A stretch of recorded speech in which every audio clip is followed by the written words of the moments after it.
Good evening. From the French naval city of Toulon, President Emmanuel Macron and German Chancellor Friedrich Merz came together for the 25th Franco-German Council of Ministers. Against a backdrop of international crises, the two leaders unveiled decisions on defence, security, competitiveness and Europe's digital sovereignty, reaffirming what both called the Franco-German reflex. Macron opened the press conference by welcoming his German counterpart, stressing that yesterday's meeting at Fort Brégançon and today's council were more than symbolic gestures. They were about producing tangible results. He underlined that 20 joint projects and several common policy texts had been finalised, covering everything from defence to industrial policy, declaring that France and Germany were determined to drive Europe's agenda forward in practical terms. He placed Ukraine at the very heart of this shared agenda, warning that Russia's renewed attacks on civilians highlight Vladimir Putin's duplicity and pledging continued military, diplomatic and economic support for Kyiv. Macron insisted that the coming days would be decisive, noting that Europe, together with the United States, must be ready to increase pressure through additional sanctions if Moscow refused to return to serious negotiations. He was unequivocal. The coalition of willing nations, now numbering 30, had mapped out who would provide weapons, training and financing for Ukraine's armed forces. In his words, this is not simply about diplomacy, but about ensuring that the Ukrainian army remains the strongest in Europe, able to defend its people and, by extension, European freedom. Macron then turned to the Middle East, declaring that the humanitarian situation in Gaza was intolerable. He cited United Nations warnings of famine and insisted that the blockade of aid was unacceptable. He called for an immediate ceasefire, renewed humanitarian access, and a political path to peace built on a two-state solution.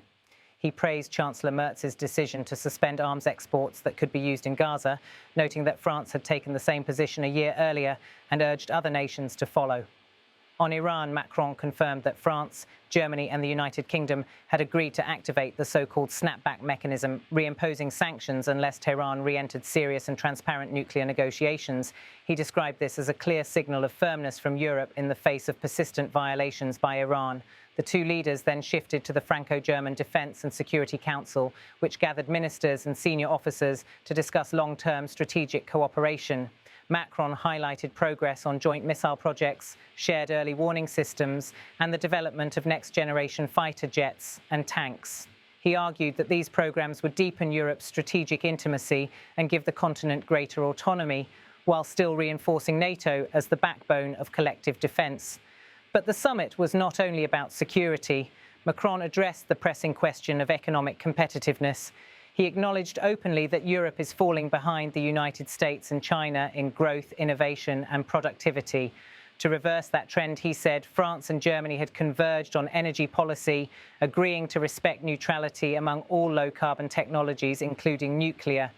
This, he insisted, would reduce costs, ensure supply and meet climate targets. A Franco-German study is now underway to chart a common vision for Europe's energy market by 2050, laying the groundwork for long-term investment and cooperation. Trade and digital sovereignty were also at the forefront. Macron declared that Europe must defend its rules, diversify supply chains, and ensure fair competition.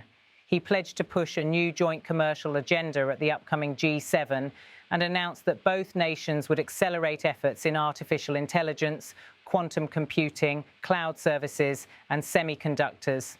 A high-level summit on digital sovereignty is already scheduled for November 18th in Berlin, bringing together European leaders, the Commission and industry stakeholders. When Chancellor Merz took the floor, he described what he called the spirit of Toulon.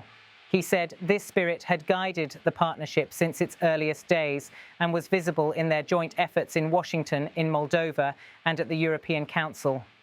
Merz outlined three clear priorities: restoring competitiveness, strengthening security guarantees for Ukraine, and ensuring that Europe could defend itself with its own resources.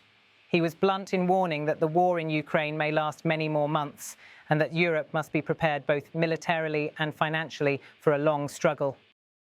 As questions turned to domestic politics, Macron defended his government's approach, stressing that stability and determination were essential amid global turbulence. He dismissed speculation about political collapse in Paris, saying that the reform agenda was rooted in responsibility and continuity. Meanwhile, Merz faced questions about Germany's slowing economy and rising unemployment.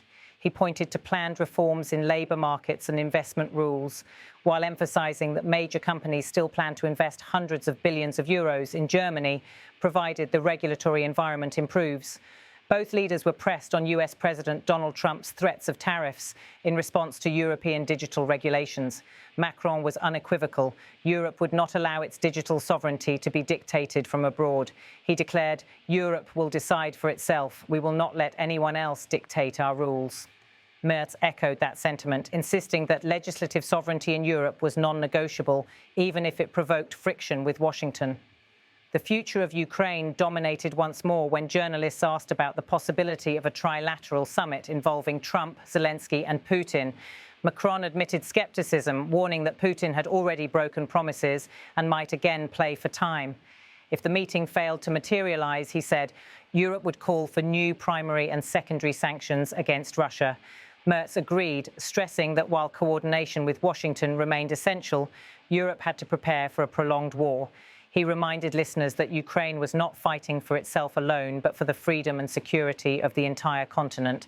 The Chancellor ended on a personal note, reflecting that politics is made by people, not institutions.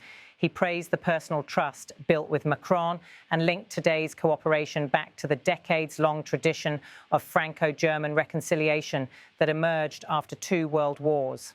Macron echoed this, insisting that the agenda set today was not contingent on short-term politics, but anchored in the fundamental interests of France, Germany and Europe. And so, in Toulon, what began as a routine ministerial meeting became a declaration of intent. From Ukraine's battlefields to Gaza's humanitarian crisis, from Europe's industrial future to its digital sovereignty, the Franco-German engine has once again been pushed into high gear. Whether it can deliver unity across a divided Europe and withstand mounting pressure from Washington remains the central question. But tonight, Macron and Merz left little doubt. Their partnership is here to stay.